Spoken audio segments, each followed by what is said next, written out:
Today I will be sharing a quick recap of 2024 and expectation for 2025, focusing on the private debt market.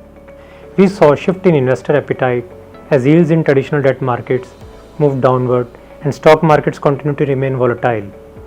Notably, global investors have sold shares worth more than 2 lakh crore since October 24 on the Indian bourses. With traditional lenders pulling back, private credit has emerged as an alternative, especially for companies that are seeking flexible capital solutions.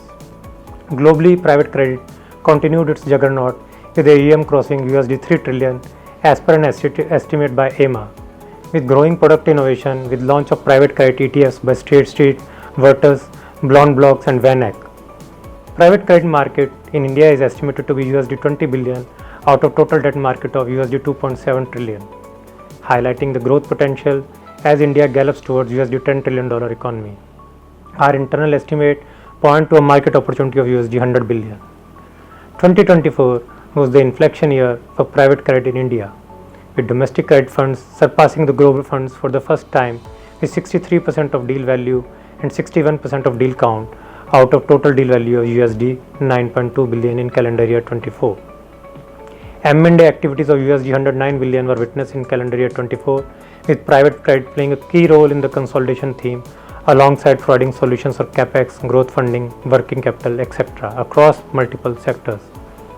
Moving into 2025, we are witnessing a supply-demand imbalance in the broader credit ecosystem, with demand remaining high, particularly from businesses seeking flexible financing solutions, while the supply of capital, particularly from traditional lenders, remains relatively constrained due to tight systemic liquidity.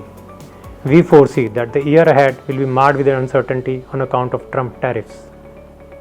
Private equity investments stood at $56 billion in CY24 with large PE-backed IPOs.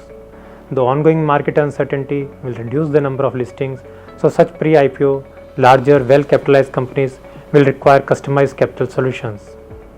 M&A activities are likely to see a surge in volume in 25-26 because of volatile equity markets and strong corporate balance sheets. We are entering a downward rate cycle with RBI expected to cut repo rate by 70 bps during this fiscal, making private credit more alluring to investors. It's a relatively inelastic asset class. To summarize, a revival of capex, private consumption and infrastructure spending are likely to be the key drivers of economic growth. On ground, we are seeing a lot of demand in growth and strategic capital in manufacturing and infra, including pharma, chemicals, auto, among others.